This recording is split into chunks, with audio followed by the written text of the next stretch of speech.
Bom, acredito que a gente já esteja ao vivo agora, né? Começando aqui a nossa live de hoje.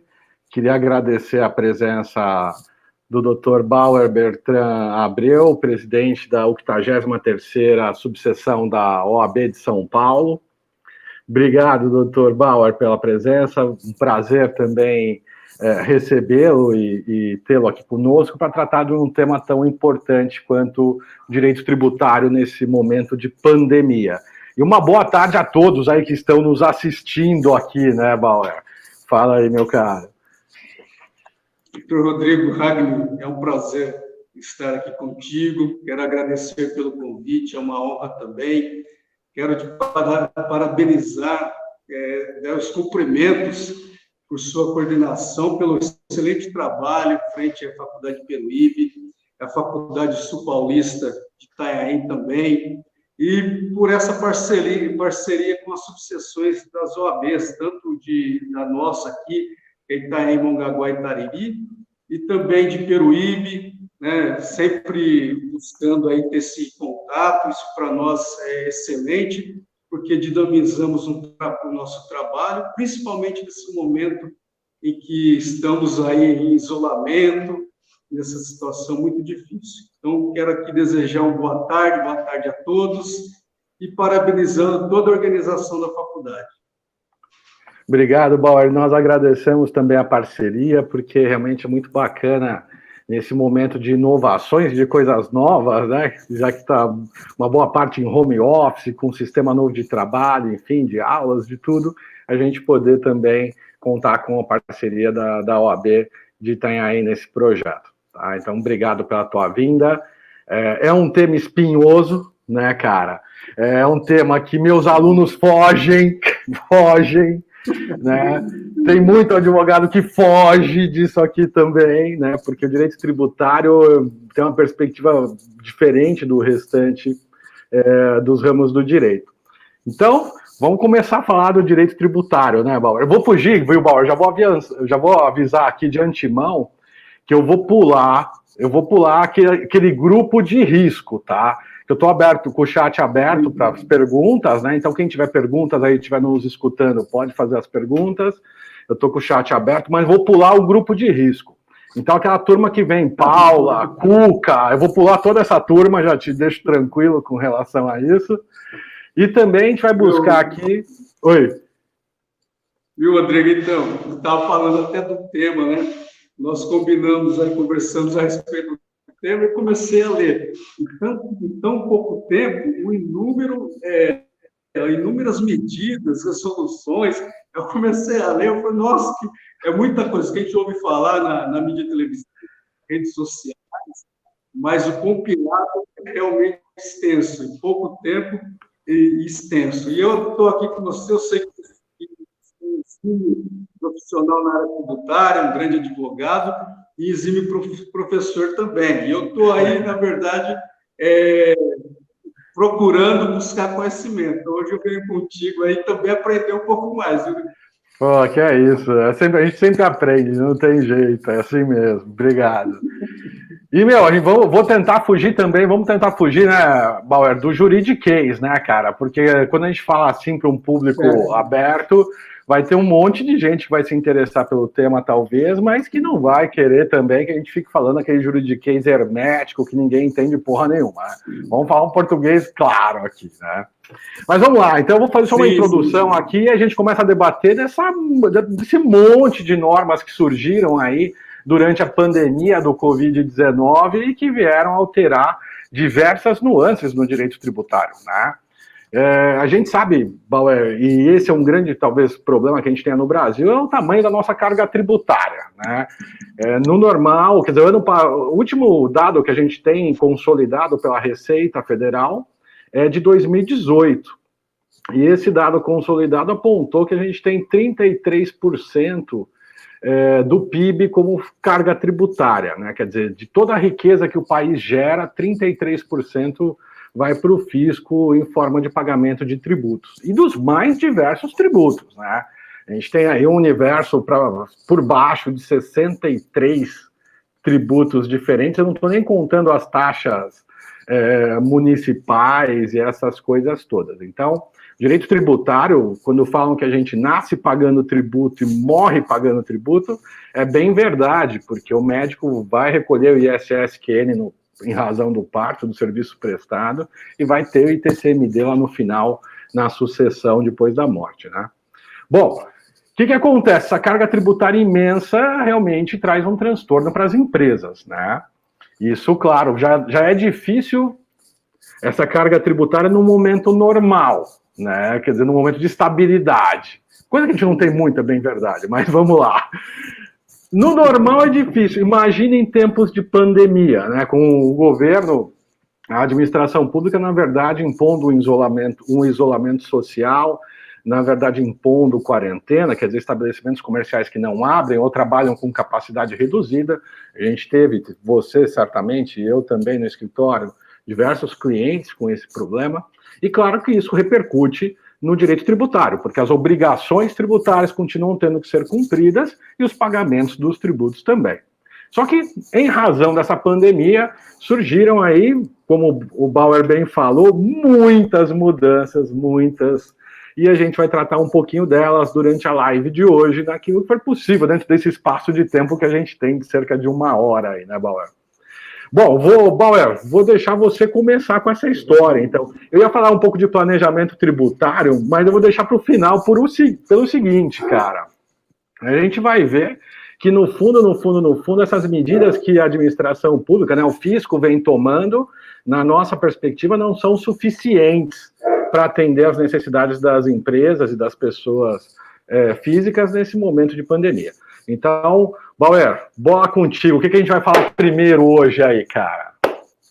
Vamos lá, Rodrigo. Então, dentro do assunto, né, desde que nós tomamos o conhecimento da pandemia, o governo federal e as demais administrações públicas, estadual e municipal, passaram a trazer algumas medidas aí para tentar beneficiar não só a população em geral, mas as empresas também, os empreendedores e tudo mais.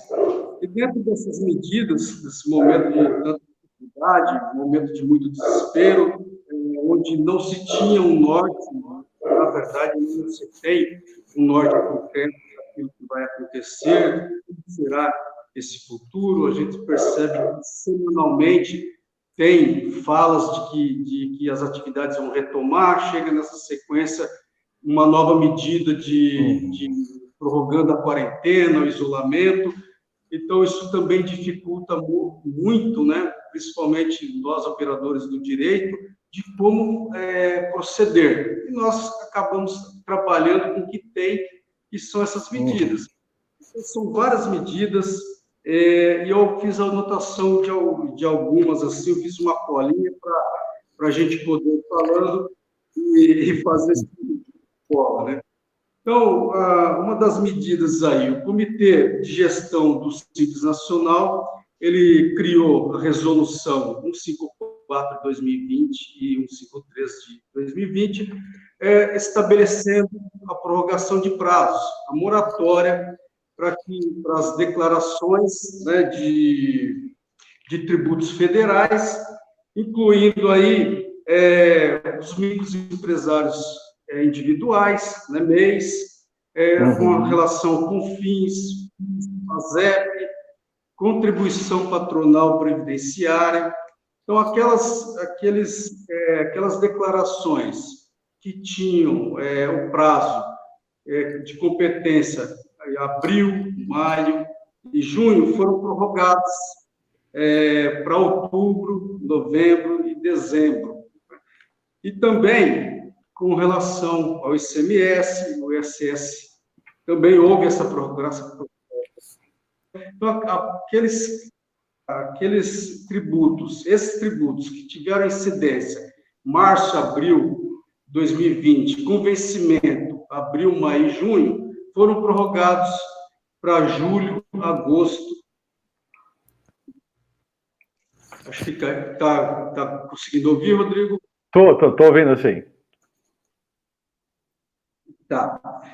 Então, nós tivemos, na verdade, dentro desse período, e percebemos que o benefício que se tem é apenas a prorrogação desses pagamentos, das declarações em si, mas não é um benefício em estancar uma ajuda efetiva ao microempresário, né? Nós percebemos isso. Então, é uma situação que também nos preocupa, porque esse microempresário que tem, neste momento, um reflexo negativo de ordem financeira, econômico-financeira, isso vai ter reflexo nos próximos meses também. Os encargos tributários não param por aí. Então, nós temos essa preocupação. Como é que vai ser daqui para frente? Passado esse momento de pandemia, essas prorrogações sendo estancadas, expirando, e a partir daí, como é que será? Então, nós temos aí, acho que uma briga muito grande. Mas, retomando aí com relação a essas prorrogações do prazo, Rodrigo, através da instrução normativa da Receita Federal, na instrução 1930 de 2020, também prorrogou o prazo da declaração do imposto de renda, que seria dia 30 de abril e passou para 30 de junho. Né? Então, dentro disso, nós estamos aí, na verdade, tendo um fôlego, mas não é o que nós queremos. Até gostaria, você que vivencia muito isso, que comentasse alguma coisa comigo em relação a a postergação desses pagamentos, essas medidas que foram implantadas. Verdade, Bauer. O que você falou é absolutamente pertinente, porque o que o governo fez foi justamente prorrogar pagamentos, né? Grosso modo, a gente vai falar daqui a pouco da desoneração que existiu, muito pontual, inclusive, né? A gente teve desoneração, mas muito pontual, mas com relação realmente ao Simples Nacional, com relação a PIS/COFINS, contribuições sociais, o que a gente teve foi a prorrogação, a moratória, né? Quer dizer, postergou o pagamento, não houve desoneração, não houve diminuição, quer dizer, propriamente naqueles tributos que já eram devidos. Claro que isso permite um ganho de fôlego para alguns, né? Mas não resolve o problema para vários dos empresários do nosso país, porque se já trabalhavam com um fluxo de caixa complicado, já trabalhavam, né, sempre com a receita do mês ali contada, com essa pandemia e essa questão de realmente impossibilidade de atuar, em muitos casos, né, de comerciar, claro que isso não vai resolver o problema deles, né? Essa postergação, ela não extermina o problema, né? E veja só, tem um negócio que é só aqui mesmo, né? O governo, a gente falou do Simples, houve a moratória, falou PIS/COFINS também teve moratória, tal, contribuições, mas o imposto de renda da pessoa jurídica, né, de quem realmente não está no sistema do Simples, está no lucro real, está no lucro presumido, não foi prorrogado. Né? Então, quer dizer, a gente tem circunstâncias, o doutor Rafael Patara aqui, obrigado, doutor, pela presença, grande abraço. O doutor Patara, juiz aqui em Itanhaém também, né? O que acontece, Bauer? Então, quer dizer, o imposto de renda da pessoa jurídica não foi prorrogado, não teve moratória. Então, se por um lado ganha um fôlego, por outro também teve que continuar pagando o imposto de renda da pessoa jurídica, né? Mas, claro, são medidas que ajudam, a gente tem que reconhecer, mas também julgo que não é o suficiente ainda, né? Não é o suficiente para o momento que a gente vive. Essa é a grande questão, né? O que é suficiente? Isso não é. Rodrigo, me corrija se eu estiver enganado, mas pelas medidas adotadas pelo governo federal, na sua grande maioria, na verdade, ela trouxe alguns benefícios, né, vamos dizer assim, mas para o microempresário, né, micro e pequeno empresário. Isso não houve um benefício aos grandes empreendedores, empresas de porte maior. Pelo que eu vejo, realmente não atingiu. É isso mesmo? Na verdade, atingiu de uma forma um pouco menor, né? As grandes empresas, por exemplo, claro que não estão no sistema do Simples, né? Estão lá no lucro presumido, no lucro real, algumas até por obrigatoriedade, em razão de a lei assim determinar. elas tiveram benesses um pouco diferentes, né? Como eu falei, o PIS/COFINS foi prorrogado, a gente teve prorrogação de contribuição patronal para o INSS, né? A contribuição social, tivemos desoneração, né? A redução da carga tributária no que toca a contribuição para o Sistema S, né? Para SESI, SEST, SENAT, SESC e tal. Então, quer dizer, mas é um impacto menor, né? No fundo, o impacto não foi tão grande assim. Essa é a grande verdade. Isso fez, inclusive, Bauer, faço até que me permito só tratar de um assunto que é a judicialização disso tudo também, né? Porque muitas empresas, em razão justamente da uma certa demora inicial do governo atuar, né? Quando eu falo governo também, o governo federal atuou muito mais fortemente do que o governo estadual e muitas vezes o governo municipal, né? Mas, claro, essas empresas, quando se viram no momento com queda de receita abrupta e absolutamente gigantesca, e outras dificuldades mais, elas buscaram poder judiciário, né? Então, muitas delas realmente propuseram ações judiciais e foram buscar a moratória via o poder judiciário, né? Claro que é factível isso em tese, né? Porque o judiciário exerce aí o controle da administração pública, inclusive nessa área tributária. Só que, no começo, realmente saíram liminares, né? Tem uma portaria, a portaria número 12 de 2012, editada pelo Ministério da Fazenda, que é uma portaria até que, enfim, foi criada num momento de calamidade pública em razão de chuvas, tal, possibilitava a postergação de tributos, desde que a Receita Federal reconhecesse que naquele município X, naquele lugar Y, realmente era o caso de calamidade pública, né? E o pessoal foi propondo ação, mandado de segurança, ações ordinárias, e realmente começaram a sair liminares, né? Só que essas liminares foram caindo, quer dizer, o Poder Judiciário hoje, e aí falo num aspecto amplo, o Tribunal de Justiça de São Paulo, o Tribunal Regional Federal, outros tribunais, né, no nosso país, e mesmo o Supremo Tribunal Federal, vem caçando decisões liminares que realmente conferiram a moratória pela via judicial. Quer dizer, isso mostra duas perspectivas, no meu modo de ver. Uma, as ações governamentais ainda não atingiram aquilo que é suficiente ou necessário para ajudar essas empresas, né? Por um lado. E duas, essas empresas estão precisando disso. Quer dizer, claro que eu estou tomando aqui uma perspectiva da pessoa jurídica, mas é isso, né?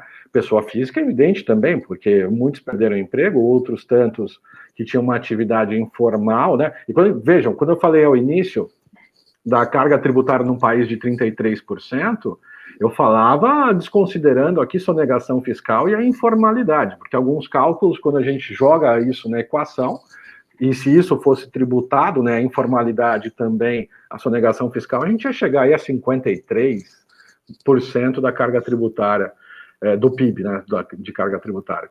Então, esse movimento de busca do Poder Judiciário é um reflexo de que não é suficiente ainda o que foi feito pelo governo, na minha perspectiva. Quer dizer, esse simples postergar pagamento não resolveu. E mais, quando a gente falou aqui em moratória, você falou muito bem, né, o simples postergou, contribuições postergadas e tal, mas isso no âmbito federal. Teve muito estado, muito município que não postergou o pagamento de imposto sobre serviços, não postergou o pagamento de IPTU, não postergou o pagamento de ICMS, né? E que são tributos que realmente têm uma carga, uma importância econômica muito grande para essas empresas, né? Então, muitas delas, como eu falei, foram buscar o Poder Judiciário, mas o Judiciário vem reconhecendo que casos assim realmente têm que ser decididos prioritariamente pelo próprio ente tributante, quer dizer, competiria a ele instituir um benefício fiscal, uma isenção ou a própria moratória, como fez o governo federal em alguns casos, né? Como eu disse, não fez em todos. O imposto de renda à pessoa jurídica, de quem está no lucro real e não foi prorrogado, né? Então, quer dizer, é complicado, ainda está complicado. Entendi. Até retomando aí esses benefícios que foram estabelecidos nesse momento de pandemia, nós temos também a declaração de débitos e créditos de tributos federais, e aqueles de competência de abril, maio e junho foram prorrogados agora para julho de 2020, né, o 10º dia.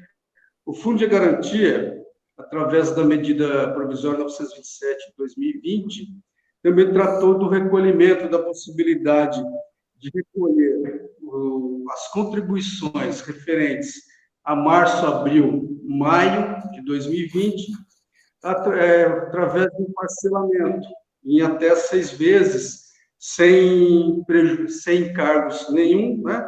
Dentro do período de julho a dezembro de 2020. Isso veio com benefícios às empresas. E também do decreto 10.305 de 2020, a ação de alíquota zero com relação ao IOF. Então, o imposto de operações nesse período, 3 de abril e 3 de julho de 2020. Também a perspectiva aí, até, Bauer, o IOF é um imposto que realmente é bastante importante para a seara econômica, né? Como o imposto de importação, imposto de exportação e o IPI são impostos que para a economia são muito importantes, por isso que eles têm essa perspectiva aí de interferência direta na economia e, portanto, o governo pode alterar suas alíquotas por decreto, né? Então foge um pouco aquele princípio da estrita legalidade que a gente tem no direito tributário. No caso aqui, foi até uma perspectiva de reduzir o custo, né, de financiamentos, justamente para que as empresas possam tomar créditos, né, e ter uma redução aí nos encargos. Mas, pelo que a gente tem lido, inclusive, as empresas têm tido muitas dificuldades em obter crédito, né? Mesmo com o governo anunciando linhas de crédito, etc., as empresas têm encontrado dificuldade. Quem for comprar carro parcelado, financiado, vai dar um pouco, vai se dar bem, né? Porque vai ter um custo menor aí, né? Mas propriamente aquele interesse primitivo do governo, né, de buscar auxiliar as empresas, ainda não está se materializando pelo que a gente tem sentido. Então, isso realmente é bom, é importante essa desoneração, né? Claro, para um momento de crise como o que a gente vive, mas eu também continuo achando que ainda podia ser mais. Você vê, a gente teve uma desoneração também, na verdade, uma moratória, né, propriamente, para os tributos que incidem sobre os serviços de telecomunicações. Quer dizer, as empresas de telecomunicações também tiveram alguns tributos que elas recolhem, algumas contribuições postergados, né? Então você vê que é uma atuação, muitas vezes, muito pontual do governo, né, ao invés de abraçar essa problemática de uma forma mais efusiva e efetiva, né? Então essa é a perspectiva que eu tenho. Mas o IOF é importante, a redução, sim. A gente tem que desonerar mesmo a obtenção de crédito num momento tão complexo como esse que a gente vive, né?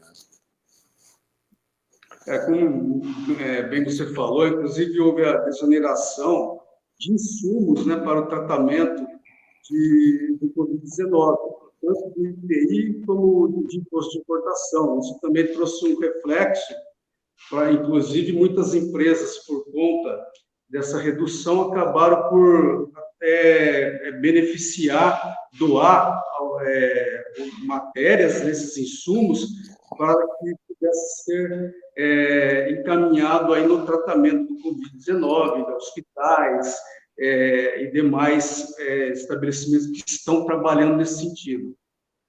Isso também foi bem bacana. Foi importante, porque aí também reduz o custo de aquisição dos insumos, né? A gente tem visto de aquisição até dos medicamentos e equipamentos médicos, né? Necessários para esse momento da pandemia. Ainda que a gente tenha escutado e esteja vendo na mídia, né, algumas denúncias de problemas na aquisição de medicamentos, de equipamentos médicos para atendimento da população, é fato que isso, em tese, faz com que caia o custo desses medicamentos, desses insumos para a produção de medicamentos e de equipamentos. Então, é bem verdade que isso é importantíssimo num momento como esse, em que, óbvio, a administração pública vai ter que fazer investimentos para fazer frente ao tratamento de saúde da população, que vai aumentar, e aumentou, como a gente bem sabe, a quantidade, né? Então, é natural que realmente o governo busque reduzir, direta e indiretamente, esse custo, né, esse gasto. E é isso que advém dessa prática do governo de realmente reduzir o imposto de importação e mesmo o IPI desses insumos para a produção de medicamentos e equipamentos para o tratamento do Covid-19. Né? Aliás, teve até uma atuação do governo no sentido de proibir a exportação de equipamentos e de insumos que se faziam necessários aqui para o tratamento, né, daqueles doentes. O que é interessante, porque vários países tomaram essa medida também, né? A gente acabou vendo aí que aviões que vinham para cá com insumos acabaram parando nos Estados Unidos, quer dizer, teve uma guerra comercial aí, vamos dizer, entre essa turma, né? Para não perder, né, a verba. Exatamente. E também, Rodrigo, um outro apontamento que eu fiz foi com relação ao parcelamento de tributos federais que já estavam na dívida ativa da União. Então, de forma excepcional, houve aí a possibilidade de redução, né, de multas e juros, né, desde que tivesse essa adesão, e a possibilidade de parcelamento em 60 meses, sendo essa adesão aí prorrogada até dia 30 de junho de 2000. Então, isso também possibilita que as empresas que estejam nessa situação que possa aderir, né? E desta forma ganhar um fôlego também nesse período de pandemia. Nós percebemos que já está havendo uma demanda grande, uns comentários nesse sentido, profissionais da área, que já muitas empresas estão aderindo também, procurando a União para que se faça esse parcelamento. E é uma situação que vem aí correspondendo para que a gente tenha, nesse momento, um reflexo menor dos prejuízos que a pandemia já vem causando. Essa lei, né, a Lei 13.988, de 14 de abril de 2020, uma lei nova, né, ela vem da conversão da medida provisória lá, chamada de contribuinte legal, né, e trouxe mesmo uma inovação que é a transação tributária, né. A transação tributária já era prevista no Código Tributário Nacional, lá no artigo 156, como forma de extinção do crédito tributário. Claro que transação, cada parte, como no direito civil, né, cada parte dessa relação jurídica cede um pouco do seu direito para que consiga se obter um acordo e aí, portanto, solucionar aquela questão, né. Só que essa lei trouxe inicialmente, e traz, né, uma perspectiva de redução de multas, de juros, né, mas isso ficou restrito, né, ao acordo de transação por adesão que a Procuradoria-Geral da Fazenda Nacional fez. Então, isso consta lá no edital número 1 de 2020 da Procuradoria-Geral da Fazenda Nacional. Só que essa redução de multas e juros, os caras abriram essa possibilidade para aqueles débitos de difícil recebimento pelo fisco, né? Quer dizer, só aquilo que o fisco já não ia cobrar mais, já não consegue cobrar mais, muitos deles já prescritos, inclusive, a bem da verdade, com prescrição intercorrente de execução fiscal e etc. E que os processos, a gente bem sabe, nos anexos fiscais, até dada a quantidade de demandas, né, tem uma tramitação bastante devagar, porque realmente a quantidade de processos é absurdamente grande, né? E o que acontece? Então, o governo reduziu multas, juros para esse caso, né? Para esse caso específico, onde ele classifica o débito para realmente, quando realmente de difícil recebimento. Então, pessoas físicas falecidas, dívidas que já venceram há muito tempo, aí beleza, aí tem ótimas oportunidades de parcelamento, né?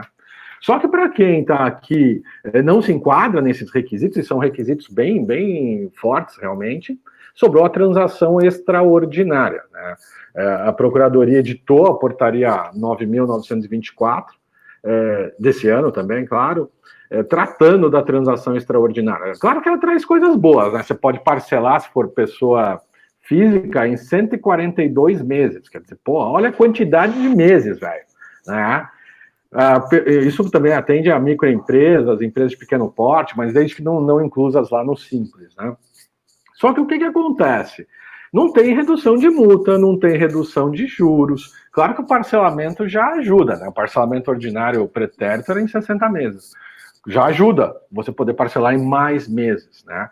Mas sem redução de juros e multa aqui. Quer dizer, aquele crédito tributário que já existia continua devido, né? Você só vai parcelar ele em maior quantidade de vezes aí, né? E claro, esse débito também vai sendo corrigido, quer dizer, então a parcela que hoje começa às vezes em R$100, daqui a pouco está em 500, está em 1.000 e assim por diante, porque isso é muito tempo, depende de em quantas parcelas o contribuinte vai fazer esse parcelamento, se aderir a ele, né? Mas é fato que já é alguma coisa, né? Já é melhor do que não ter nada, de fato. Mas ainda é um parcelamento que também, como eu falei, não vai lá reduzir a dívida da empresa. O que vai fazer é alongar essa dívida.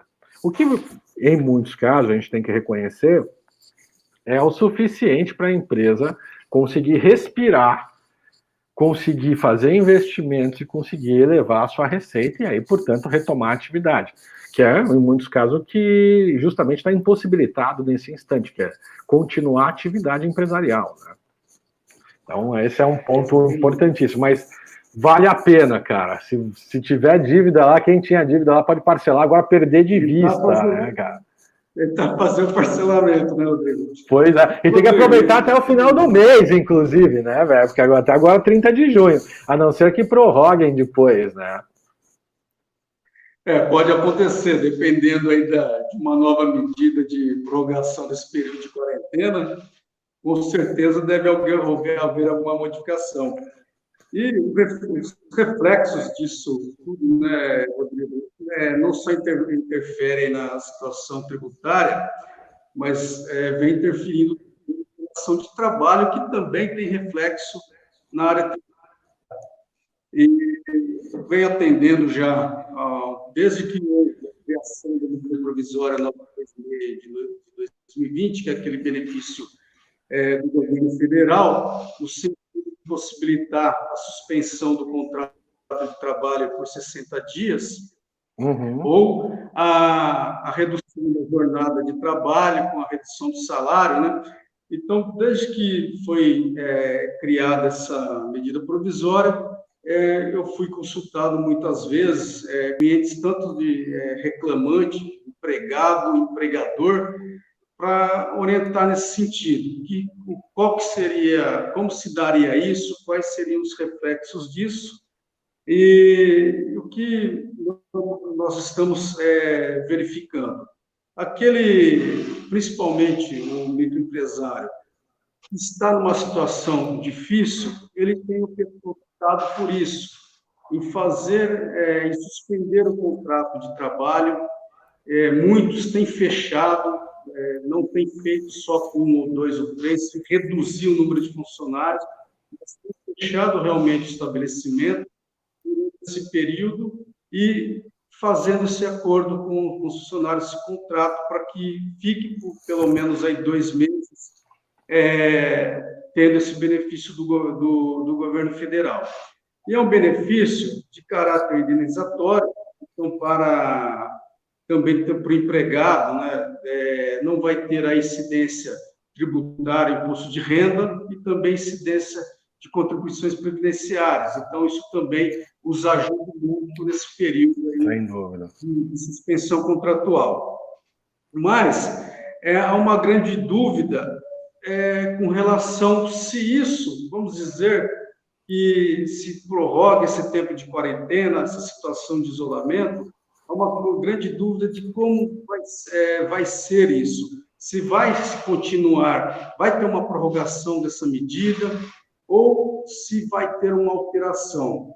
E algumas empresas, inclusive, já estão partindo para um outro caminho, fazendo esse acordo dentro da possibilidade de suspensão, mas entrando com uma parte, ou seja, eles pagam 30% pela empresa e 70% obtém através desse benefício do governo, para que não tenha um prejuízo futuro, né? Neste momento, tudo se põe como uma medida, como uma possibilidade indenizatória, um benefício de caráter indenizatório. Mas ainda há uma dúvida de qual vai ser a contrapartida no futuro aí próximo, assim que a gente tiver uma normalidade dessa situação. Eu não sei qual que é o seu posicionamento com isso, se tiver alguma coisa para passar, gostaria... Vamos lá. Eu acho que a retomada, né, Bauer, primeiro que a gente não passou ainda pelo problema, né? A gente está vivenciando ainda o problema, a gente está no olho do furacão, como falam, né? E acho que a retomada da atividade empresarial, da atividade econômica, a retomada da economia, ela nunca é rápida, né? Ela nunca acontece imediatamente, né? A gente estava vivenciando crises nos últimos anos e que vieram aí, uma se sobrepondo à outra e, de repente, chegamos aqui. Então, essas medidas que foram criadas, claro, para preservar o emprego, por um lado, e para permitir que as empresas também conseguissem preservar o emprego, e durante o governo participando disso financeiramente, não só aportando numerários, mas também desonerando as empresas, né, com relação a essa relação trabalhista, né, durante esse período, eu acredito que a gente tem uma tendência de que isso se prorrogue, tá? Eu acho que não vai ser suficiente o prazo anteriormente imaginado, né? Então, quer dizer, essa suspensão do contrato de trabalho, essas questões todas, mesmo para algumas, o governo anunciou, por exemplo, a liberação de crédito para pagamento de folha de salários, né, desde que se mantivesse o emprego do trabalhador por determinado lapso de tempo. Eu acho que essas medidas elas vão acabar sendo prorrogadas. A gente vai vivenciar isso e vai enxergar isso, e espero que o governo observe esse movimento, né? Em outros países, nós tivemos uma perspectiva muito grande, muito forte também, nesse sentido, de atuação governamental, injetando dinheiro, e muitas vezes num parâmetro muito mais elevado do que aquele que nós observamos aqui no nosso país, né? Quer dizer, o governo realmente pagando salários integrais, desonerando empresas e liberando crédito sem juros, né? Olha só, cara, crédito sem juros, que dando dinheiro, você paga parcelado, mas não demite ninguém. Aqui não, aqui os caras liberaram dinheiro, mas por hora que tu vai ver as taxas de juros, tem não sei o quê, que tem encargos, tem... Então, quer dizer, eu acho que o governo, nesse ponto, ele vai ter que, quando chegar, a gente daqui a pouco vai chegar nesses prazos finais, né? O governo vai perceber que vai ser necessário realmente prorrogação disso tudo. Mesmo a questão para manutenção do emprego, quanto também para desoneração da folha salarial, né? E falo isso, Bauer, porque você veja, a gente teve um anúncio recente, 2 dias atrás, do governo do estado de São Paulo, com relação à flexibilização do isolamento social e dessas medidas de quarentena, né, em algumas regiões do estado. Nossa região aqui da Baixada Santista, Vale do Ribeira, não foi contemplada, né, quer dizer, a gente continua naquele estágio 1, ou seja, a gente tem empresas fechadas ainda, quer dizer, que não conseguem atender ninguém, né, e como você disse, o cara tem funcionários, o cara tem que pagar contas, né, aluguel muitas vezes, então tem que ter realmente um bom senso de todos, e o governo tem que perceber isso, de tal sorte que identifique que não vai retomar a economia de uma hora para outra. Então essas medidas do governo para, digamos assim, desonerar agora, para justamente propiciar que essas empresas sobrevivam, elas vão ter que continuar existindo por algum tempo, na minha perspectiva. Porque, por mais que a gente falasse em abrir, hoje as empresas todas voltassem a funcionar, até você conseguir estabilizar financeiramente, leva um tempo, não é do dia para a noite. E mesmo que houvesse essa abertura hoje, também, na minha compreensão, não vai fazer com que as empresas todas saiam aí, ou toda a sociedade volte ao que era normal antes. Porque aquilo que a gente tinha como normal, eu acho que já não vai ter mais para frente, né? O nosso novo normal é outra coisa, cara. É coisa diferente daquilo que a gente estava acostumado, né? Então, mesmo a gente reabrindo hoje, penso e acredito que o governo vai ter que continuar tomando medidas de incentivo realmente para que não haja perda do emprego e permita que essas empresas, aos poucos, e vai ser aos poucos, retomem a atividade delas. Então é essa perspectiva que eu tenho. Eu tenho esse mesmo pensamento. Nossa região, né, a grande maioria das atividades aqui são de microempresários, né, empresas de pequeno porte. Então, aquelas empresas, falando português claro, que vende almoço para comprar janta. Então, eles vivem do dia a dia, né? Então, eles não têm uma contenção de recursos para poder segurar 3, 4 meses. Então, muitas empresas, assim que se iniciou esse período de quarentena, esse isolamento, praticamente quebrou. Então, realmente, eles vão precisar de ter um benefício a longo prazo, para que eles possam retomar suas atividades com equilíbrio e a longo prazo, porque tudo indica que esses reflexos negativos em razão dessa pandemia não serão equacionados a curto prazo. Tem cientistas políticos, especialistas, que falam que são coisas de anos, 4, 5 anos, e a situação já estava ruim, né, Rodrigo? A gente já vinha de um período de recessão de anos atrás aí, tentando retomar. Esse ano parecia que esse primeiro trimestre aí ganharia uma oxigenação, a atividade retomaria, e foi o contrário, foi um baque, né? Então, tudo se tornou muito ruim, então não só com relação a essa tristeza em razão de perdas de vidas, esse distanciamento de familiares, mas principalmente por conta dessa perda da atividade empresarial, do emprego em si. Então, muitos que dependiam estritamente para poder levar o alimento para sua casa, fazer as suas coisas, a sua sobrevivência. Então, nós percebemos que realmente vai precisar e que tenha essas medidas. E a sociedade civil como um todo, acho que também a advocacia em geral, vai precisar se unir também nesse sentido, para que a gente possa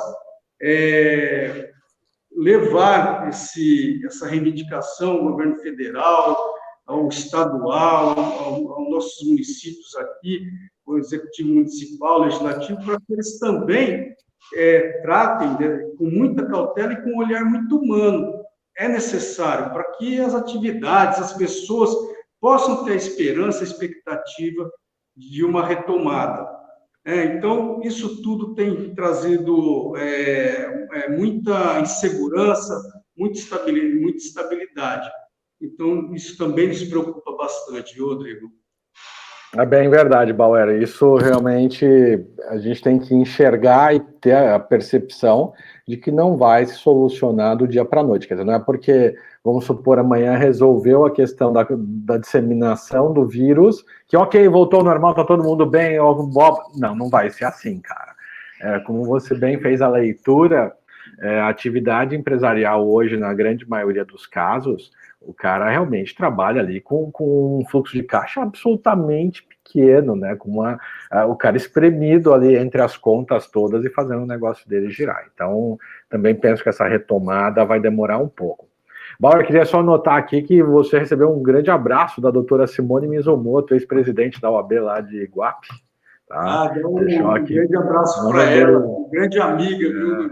Muito querida. Muito mesmo, Simone é fantástica. Doutor Alexander também, Neves Lopes mandando um abraço para nós aqui, entre outros, né, alunos. Parabenizar ele pela organização em conjunto contigo aí nessas lives, viu? Parabéns todos aí. Verdade, verdade. O pessoal aqui está comentando, viu, Bauer, que realmente vai demorar muito para voltar ao normal, e é isso mesmo, é a leitura que a gente tem também, né?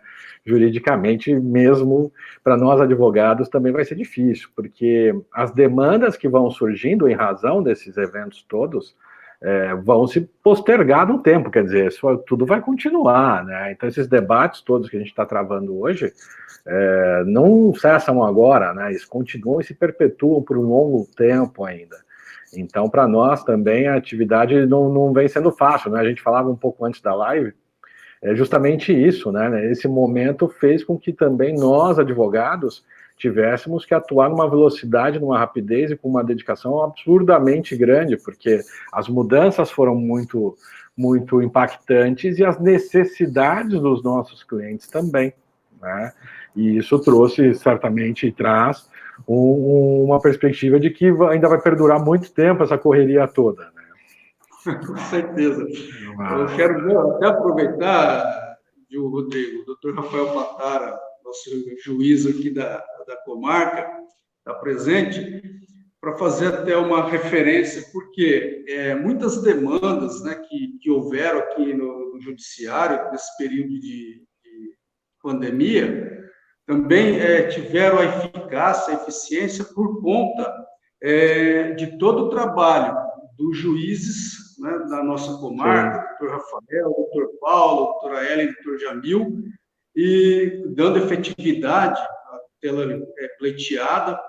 E também fazer uma referência aqui ao doutor Vinícius, titular da Vara do Trabalho, que nesse período também algumas medidas de urgência, medidas necessárias para o reclamante, né? Então, e às vezes até algumas aí em prol do reclamado, ou seja, do empregador, né? Tanto do empregado quanto do empregador, surtiram efeito. Então, isso também foi um momento para que para que os jurisdicionados, no geral, mantivessem a sua possibilidade de renda, da sua atividade, as empresas, principalmente, que pudessem ter a sua função social, de não demitir, manter os empregos, né, manter a renda dos seus empregados. Então, isso foi muito importante nesse período. E, graças a Deus, né, eu costumo dizer isso sempre, principalmente aos advogados, que também, por conta dessas medidas, também conseguiram manter a sua atividade, a sua renda. Eu costumo dizer que nós não tivemos problema nenhum com o judiciário. Pelo contrário, logo que se iniciou, houve uma união, um fortalecimento, união de esforços também para que as coisas acontecessem e minimizassem esses prejuízos. Então, eu queria deixar também registrar isso. Viu? Registrado já. E a gente teve uma novidade, na verdade eu ia falar antes, acabei deixando para um pouquinho depois, vou falar, senão vou esquecer, hein?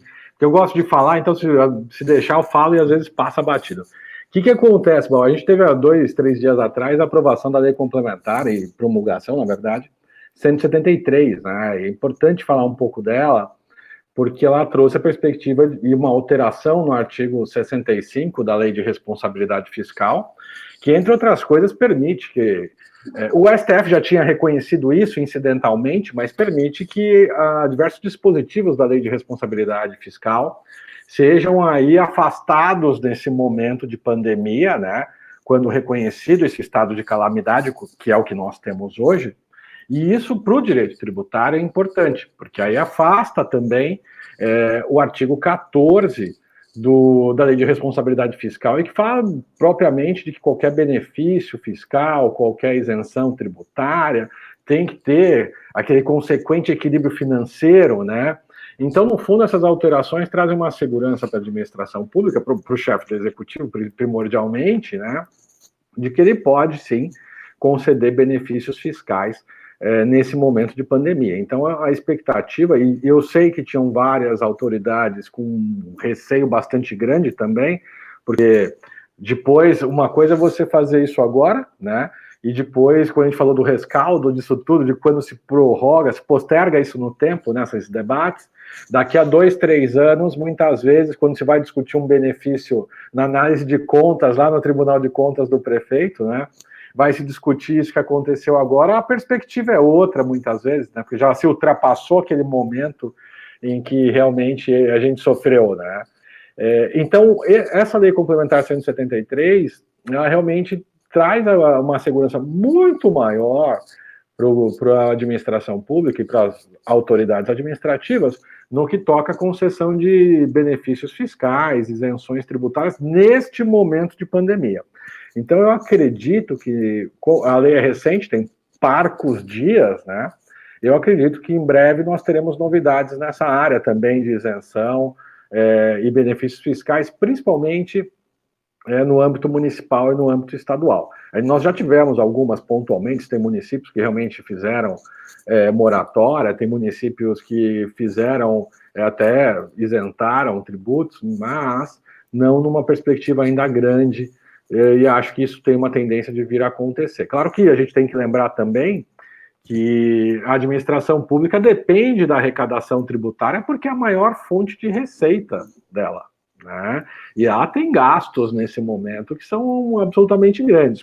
Conquanto a União vai transferir verbas, né, para enfrentar a pandemia, é fato que muitos municípios também já tinham uma situação financeira, e aí estou particularizando no município, mas isso também se aplica a outros estados, né? A gente tem estados que estavam aí, o Rio Grande do Sul, o Rio de Janeiro, que já vinham com problemas financeiros muito grandes, né?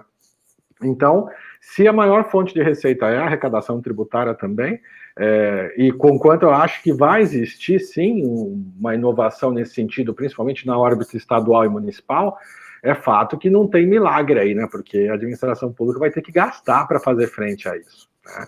E aí me vem à mente também uma perspectiva, Bauer, da importância que e isso eu falei lá no início, que ia deixar um pouco para o fim aqui, de fazer planejamento tributário, porque se a carga tributária é absolutamente grande, 33%, né, do PIB vai para o fisco. Eu vou até dizer, a gente está em 25º lugar no mundo, que a gente não está nem em primeiro, né? A diferença é que aqui o retorno desse montante para a sociedade é que a gente percebe muito menos que em outros países, né? Mas, enfim, e se o governo não fez durante a pandemia, né? E há uma tendência de não conseguir também melhorar a situação de todos, ou implementar ferramentas e instrumentos que permitam que todas as empresas sobrevivam ou tenham facilidades, surge aí como algo muito importante a perspectiva de fazer um planejamento tributário, porque vira e mexe o governo vou chamar aqui de sanha arrecadatória, inclusive, o que acontece é que o governo cria muitas normas tributárias e muitas vezes institui tributos que são inconstitucionais, né? Então a gente teve, há algum tempo atrás, o Supremo está para finalizar o julgamento, tem embargos de declaração, enfim, que é a retirada, por exemplo, do ICMS da base de cálculo do PIS/COFINS, algo absolutamente importante. Com isso, vai também a discussão da retirada do ISSQN da base de cálculo do PIS/COFINS, o reconhecimento de algumas inconstitucionalidades de contribuições sociais sobre verbas indenizatórias. PIS/COFINS, inclusive, eu estava me lembrando aqui, na sistemática do lucro real, e, portanto, PIS/COFINS não cumulativo, né, que sempre houve uma discussão muito grande, porque o PIS/COFINS, ele tem apesar de ser uma contribuição, a força dele, assim, para o impacto econômico da atividade empresarial é muito grande, porque as alíquotas são altas, né, e a base de cálculo idem. Mas você pode fazer deduções nessa sistemática do lucro real e do PIS/COFINS não cumulativo. Claro que isso imperava uma baita discussão na Receita Federal, né, mas é fato que o STJ, há 2 anos atrás, mais ou menos, julgou num recurso representativo de controvérsia e fixou alguns parâmetros no que toca à dedução, as possíveis deduções da base de cálculo do PIS/COFINS. E isso parametrizou algumas coisas muito interessantes. E para esse momento de pandemia é interessante, né? O STJ reconheceu, por exemplo, que aquilo que for necessário, essencial à atividade empresarial, à atividade fim da empresa, né, prestar serviços, produzir mercadorias, etc., pode ser deduzido do PIS/COFINS. E, de repente, a gente tem um momento agora, por exemplo, onde mesmo aqueles que estão abertos e funcionando, né, as empresas que estão funcionando, os funcionários têm que estar com EPI, né, tem que estar com máscara, lambuzado lá de álcool, né, então, para poder funcionar, né, senão não pode nem abrir, né, velho. Então, o que acontece, cara? Não é? Então, e é obrigatório. Porra, é obrigatório. E, pô, então, se é obrigatório, a minha atividade, para eu exercer minha atividade empresarial, eu tenho que ter isso, eu tenho que comprar máscarazinha para o funcionário, tenho que lambuzar o cara de álcool gel. Pô, então tem que deduzir isso da base de cálculo do PIS/COFINS. Então, no fundo, você tem que fazer isso, né? E aí, se a gente for falar aqui, claro, de planejamento tributário, de possibilidades de planejamento tributário, a gente vai ficar até amanhã de manhã. Vai ter mais fácil a gente marcar outra live para falar disso, inclusive. Com certeza. Né? Mas é importantíssimo, Bauer, sabe por quê? Veja só, cara. Você vê clínica médica, cara. Outro dia eu estava fazendo um estudo, fazendo um estudo para um cliente, clínica médica. Se você consegue equiparar, e é possível isso juridicamente, faticamente, muitas delas, no que toca, e aí estou falando, claro, de lucro presumido, né? Onde você, na verdade, presume um lucro naquela atividade, e você fala, bom, então eu presumo que o lucro dessa atividade é 32%. Então, as alíquotas do imposto de renda, a contribuição sobre o lucro líquido, incidem sobre essa base de cálculo de 32% da tua receita, né? E aí, cara, tu consegues, dependendo da circunstância, claro, tem que fazer um baita estudo, mas você consegue reduzir essa base de cálculo para 8%. Pô, então você está falando de economias aí que superam 50% do valor do tributo. Sim, com mero planejamento tributário, com mera perspectiva de tributação correta. Não é nada de sonegação fiscal isso, porque planejamento tributário, na verdade, é você encontrar a melhor medida para evitar que a pessoa, né, a empresa, enfim, pague o tributo ou pague menos tributo ou ainda prorrogue o pagamento, né? Isso tudo dentro, claro, da lei. Então, num momento como esse que a gente está vivendo, eu acho que se a administração pública, se o fisco não toma todas as medidas que a gente entende necessárias, como realmente ter uma redução da carga tributária, que é isso que a gente precisava, né? Então, se não vai ter uma redução da carga tributária, eu penso que cada, então, empresário, cada pessoa tem que buscar aquilo que é melhor dentro do sistema tributário. Quer dizer, a gente buscar, e aí falar um português bem claro, as brechas da lei, ou melhor dizendo, até o melhor enquadramento da pessoa jurídica ou pessoa física dentro daquela circunstância. Para quê? Para ter uma redução da carga tributária. Porque a carga tributária é muito alta, muito alta. E a nossa legislação, se a gente, é incontável o número de normas tributárias que a gente tem, velho. É incontável o número de obrigações tributárias acessórias que a gente tem, né? E, cara, quando a gente consegue reduzir isso para a atividade empresarial é fantástico. Você reduz o custo, reduz o valor do tributo. Então, o planejamento tributário hoje, claro que algumas medidas são, obrigatoriamente a gente tem que buscar judicialmente, mas com uma chance de êxito absurdamente grande, né? Outras a gente consegue implementar diretamente, sem precisar de ação judicial. Então, o que sobra ao empresário nesse momento, fora, claro, perceber aquilo que o governo entrega a ele diretamente, dessas benesses todas que a gente está falando aqui hoje, também fazer um estudo, né, da sua atividade, da carga tributária própria, e aí sim desenvolver um planejamento tributário que é muito pontual, para cada um é diferente, porque cada um tem uma realidade, né, e isso tudo faz com que a gente consiga, muitas vezes, reduzir de maneira bem efetiva a carga tributária das empresas, né. Então, se eu posso deixar um conselho já nessa parte final aqui, é justamente esse. Se possível, faça um planejamento tributário, porque tem muita oportunidade aí, muita oportunidade de recuperar tributos, fazer compensação de tributos ou reduzir a carga tributária. E vou te contar uma coisa, hein, Bauer? Talvez você desconfie, porque não é normal nesse país que a gente vive, né? Mas o fisco não conta para você, viu? O fisco não vem falar para você, você tem uma grana aqui que dá para te devolver, tá? O fisco perde ação lá no STF, né? Aí julga inconstitucional o tributo. Ele não vira para você e fala, você pagou, eu tô te devolvendo aqui. Né? Ele fica quietinho, velho. Se você não correr atrás, cara... Rodrigo, dentro do planejamento tributário, você vai mencionar, inclusive, é muito comum ver a cobrança desses tributos indevidamente, né? Sem dúvida. É muito comum você reduzir por conta disso, você vai discutir muitas vezes na via judicial, mas consegue êxito, como você bem falou, não é mesmo? Pô, então, cara, esse negócio de discutir direito tributário, né? A minha vida, adoro isso e vivo isso também, né? Direito administrativo e tributário empresarial que eu curto. Cara, pra você ter uma ideia, a gente ganhou uma ação esses dias que julgou inconstitucional a taxa de publicidade, velho. Taxa de publicidade o empresário paga porque tem lá a sua placa, né? Aquele luminoso bonito, fica piscando lá com o nome dele e tal. Cara, mas era inconstitucional a taxa, Laura. Inconstitucional por quê? Porque os caras cobravam de acordo com o tamanho da placa. Quer dizer, quanto maior a placa, maior era a taxa. Pô, mas não tem nada a ver com o poder de polícia exercido pelo Estado, porque a taxa tem que ter uma correlação com o custo da atividade estatal, né? E, cara, tamanho da placa não tem nada a ver com isso, porque o fiscal vai até a empresa e não interessa o tamanho da placa, pô, se é de 10 centímetros, se é de 25 metros. Então, essa empresa em si, a gente conseguiu economizar para ela só discutindo essa taxa, tá? Cerca de R$3 mil aí por ano, cara. Então, você faz isso vezes 5 anos, pô, é uma grana, velho. Né? Já dá para o cara ir para a Europa. Não, dava antes da pandemia, hoje já não dá mais também. Né? Pô, já não dá mais que o euro está às alturas, né, velho? Mas você vê como é importante isso, porque o fisco realmente vira e mexe e institui tributos que são inconstitucionais. A gente está falando de uma taxa aqui, mas a gente tem contribuições sociais que são inconstitucionais, né? Recentemente, pô, olha como são as coisas, né?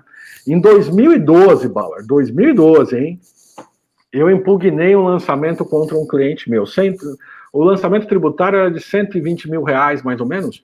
Era contribuição, uma nova fonte de custeio da contribuição social. Eles criaram por lei ordinária, né? E a Constituição, o artigo 195 da Constituição Federal, obrigava que para criar uma nova fonte tinha que ser por lei complementar. Então eles usaram um instrumento normativo errado aí, né? Absolutamente inconstitucional. Fiz a defesa administrativa. Receita Federal veio negando. O Supremo Tribunal Federal declarou inconstitucional a lei, porra. Olha só isso, hein? E os caras negando. Transitou em julgado administrativamente, né? Porque não cabia mais recurso. Foi até o CARF lá, a gente brigou, não deu certo. Propus a ação judicial. Ganhamos. Sabe quanto hoje era esse valor? R$350 mil, velho. Pô, faz diferença, cara? Claro que faz. Né? Claro que faz. Exato. E, velho, a Receita Federal, mesmo com o Supremo Tribunal Federal julgando inconstitucional, cara. Olha só, hein? Quer dizer, a Corte Máxima falou, é inconstitucional essa porra. Desculpe. Mas também, a liturgia lá em cima, às vezes, também, né? Mas, enfim. Julgou inconstitucional. No comparativo de órgãos, tanto a Receita Federal quanto o INSS, eles têm a política de negar direito. Pois é, cara. Você tem ali o direito evidente, comprovado, claro. Documentos no seu caso, matéria de direito com a constitucionalidade declarada pelo Supremo. E eles ainda assim são... Insistindo. Resistem ao direito, né? Pô, aí terminou o processo administrativo, eu propus a ação judicial, né? E ganhei a ação, claro, né? Porque o judiciário olhou e falou, é constitucional mesmo esse tributo, né? Não tem que pagar. Mas quer dizer, imagina só quem pagou esse tributo. Esse meu cliente não pagou, beleza. Mas e quem pagou? A Receita Federal foi lá, bateu na porta e falou, pô, tô te devolvendo? Não falou, cara. Não falou. Então, velho, se tu não for atrás, se as empresas não forem atrás de tudo isso, cara, vão deixar esse dinheiro lá com o governo, né? Então, é um momento propício, esse que nós vivemos, para o empresário realmente se consultar com tributaristas, com contadores, com o seu contador. Muitas vezes o contador... E aí não é uma questão de capacidade técnica, não é nada disso que eu estou colocando aqui, não. É de perspectiva da discussão e do debate, né? Porque para o advogado, a gente nasce contestando as coisas, né, Bauer? A gente sai da faculdade louco para brigar com qualquer um, né? E então a gente vai estudar o direito tributário por uma outra perspectiva, que é de encontrar falhas naquilo, né? de encontrar possibilidades de destruir aquele tributo, né? Porque quando a gente está do lado de cá do balcão, claro, né? Do lado do empresário. Então, vale a pena. Eu posso deixar um conselho nesse período de pandemia em que a gente tem uma queda de receita das empresas muito grande, uma sanha arrecadatória que ainda não diminuiu, né? Uma série de medidas que ainda não são suficientes para ajudar o empresário a retomar o seu prumo.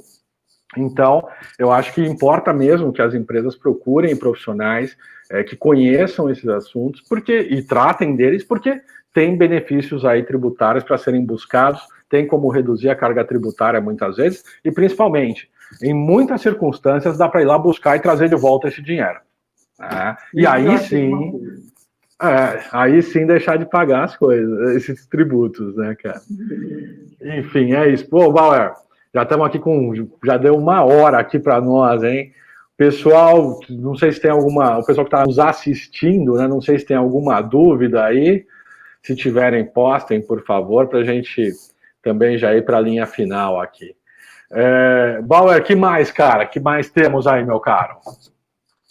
Olha, eu vou falar um pouquinho aqui da situação do nosso município. Legal. Aqui, em relação às medidas aí para prorrogar prazo para as moratórias, o prefeito aqui estabeleceu nesse período não tornou inadimplente aquelas parcelas nesse período de março, a pandemia, e vai retomar cobranças, suspendeu cobranças, né, de tributos e tudo mais. Vai retomar cobranças sem juros, sem multa, a partir da retomada normal das atividades. Legal. Então, isso aqui no âmbito do municipal, né? Então, isso aqui a gente tem visto. E algumas medidas aí que a gente tem conversado, inclusive com o Legislativo, com o Executivo também, para buscar aí a possibilidade de reduzir... Bauer, só registrar aqui um abraço para você do Dr. Marco Aurélio dos Santos Pinto, hein? Ex-presidente da OAB, lá de registro, e também conselheiro, né? Ex-conselheiro da OAB, da seção de São Paulo. Grande abraço, Marco. Desculpa te interromper. Mando um abraço para ele também. Uma grande satisfação tê-lo aqui conosco, viu? Marco Aurélio de registro, né? O nosso grande irmão. Então, mas continue, Bauer. E aí, então, em Itanhaém, houve essa prorrogação também do pagamento dos tributos, né? Exatamente. E que mais, cara? O que você estava falando aí da parte do Legislativo? Conversando com o Poder Público Local para buscar aí uma alternativa também de reduzir alguns tributos de âmbito municipal para essas pequenas empresas, né, empresas de pequeno porte, para tentar oxigenar também, dar um benefício maior, e está avançando. Tem uma preocupação com relação à renúncia de receita, tem essa preocupação do Executivo, mas nesse momento... Pode deixar o prefeito Marco Aurélio tranquilo já, viu? Que com essa lei complementar 173 já dá para fazer. Agora vai me matar, né? Agora talvez ele me mate depois de eu falar isso. Então, nós vamos brigar mais, vamos reivindicar aí para que ele procure dar essa possibilidade, mas tem avançado. O Marco Aurélio ele é muito aberto ao diálogo, né? Sem dúvida. O da Câmara que eu de lado também, e também os demais segmentos. Então, a gente tem conversado com os demais representantes, como o CRES, a CAI, a Associação Comercial. Então, a gente tem buscado... Então, se busca a retomada das atividades, né? Tem buscado uma pesquisa, uma estratégia para retomar as atividades, mas também essa busca aí de um benefício tributário.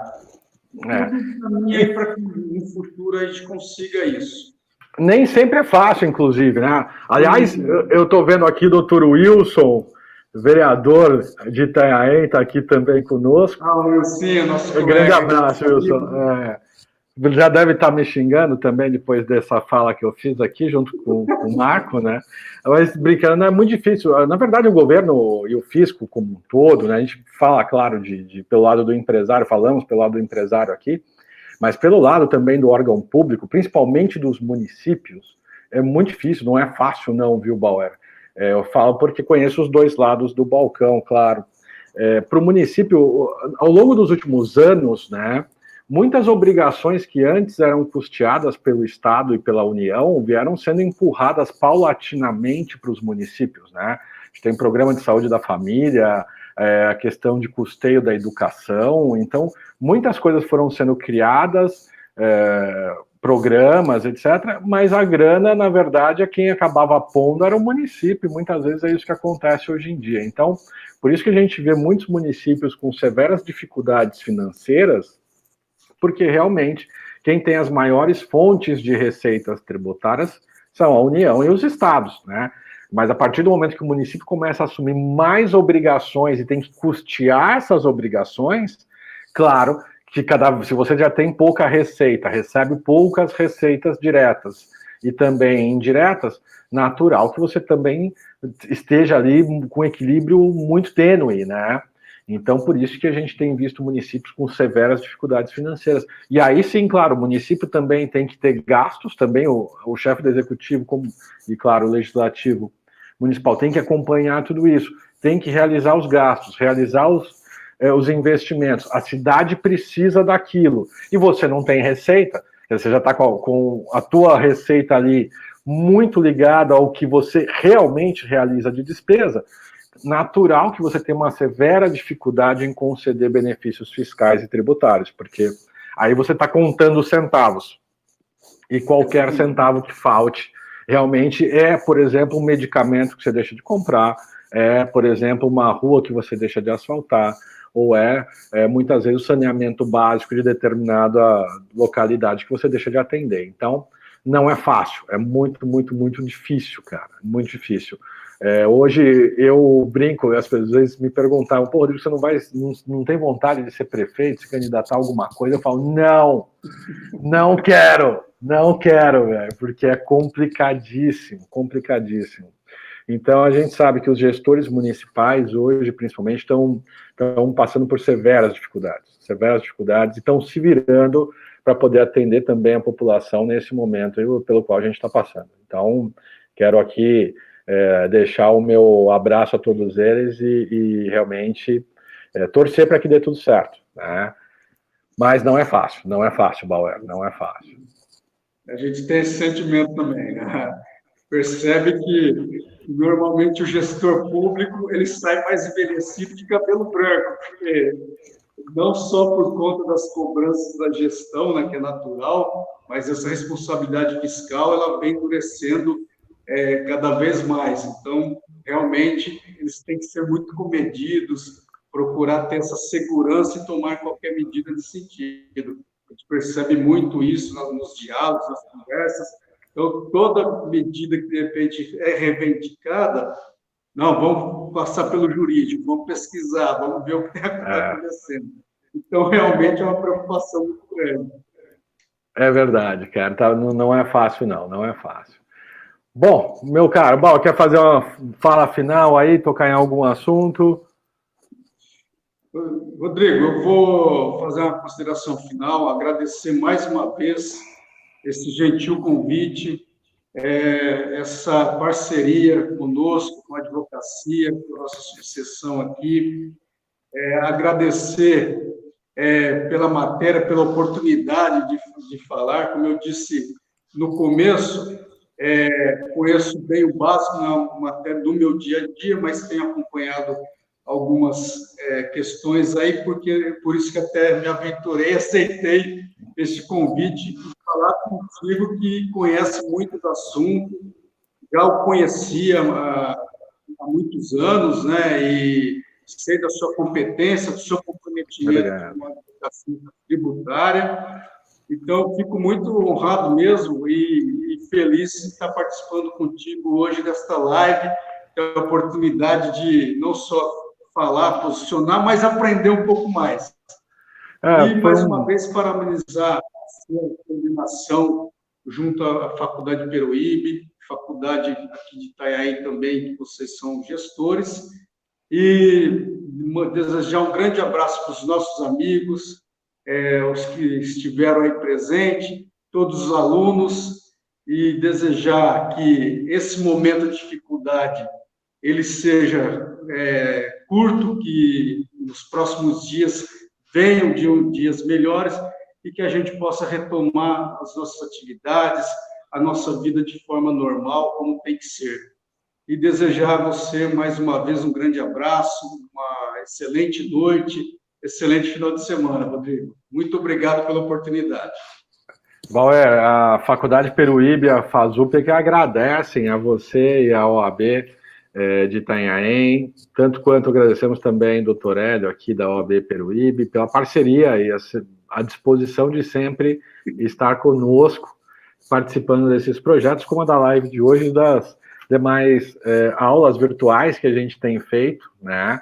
Dr. Alexander, Dr. Hélio também, Dr. Alexander é professor da instituição, Dr. Hélio presidente da OAB Peruíbe, que também sempre tem nos atendido. Então, agradeço, obrigado por ter vindo. É um tema que a gente tentou descontrair um pouco aqui, porque meus alunos que estão online aí certamente vão poder dizer para você o quanto eles odiavam o direito tributário, né? Mas eu adoro, cara, vivencio isso aqui e sou apaixonado pelo direito tributário. Então, para mim é sempre um prazer tratar desses temas. Claro que a gente falar de tudo isso que está acontecendo e todo o direito tributário em 1 hora é absolutamente impossível. Então, a gente só pincelou aqui o que está acontecendo, né? A postergação, a moratória de tributos, postergação de entrega de declarações, validade, né, a postergação de validade de certidões, as desonerações tributárias que existiram, mas de forma realmente mais superficial, porque é impossível tratar dos pormenores em 1 hora, né, é humanamente impossível. Mas, claro, aqueles que estão nos ouvindo aqui, tiverem alguma dúvida, quiserem saber um pouco mais, quiserem depois, podem mandar os comentários aí, postar, enfim, alguma indagação que a gente manda o material, esclarece, que vai ser um prazer. Então, já que nosso tempo está acabando, Bauer, mais uma vez, obrigado, cara, obrigado por comparecer, obrigado por estar disponível para a Faculdade Peruíbe e para a FASUP. Agradeço a você e toda a OAB Itanhaém. E muito obrigado a todos aqueles que tiveram a paciência de aguentar a gente falando aqui de direito tributário, né, cara? Que não é fácil. E o pessoal ainda foi escrevendo, né? Legal que não dormiram em cima do teclado, né? O que já é um bom sinal. Bom, meus caros, Oi, pode falar. Mas o bate-papo foi bacana, você também sabe falar bem aí, deixa a matéria até mais alegre, mais dinâmica, então foi fácil de ouvir também, viu, Rodrigo? Pode ter certeza disso. Que bom, que bom. Bom, vamos encerrando então, cara. Muito obrigado, uma boa noite para você, boa noite para todo mundo que nos viu hoje. Um grande abraço a todos. E vamos voltar, vamos fazer uma outra aí, vamos escolher um outro tema para brincar, para debater também. Tem um monte de coisa acontecendo novas e vamos combinar então. Tá bom? Valeu, cara. Um grande abraço. Então, pode contar, Rodrigo. Será um prazer, viu? Grande abraço. Obrigado, meu cara. Tchau, pessoal. Boa noite a todos. Boa noite. Boa noite.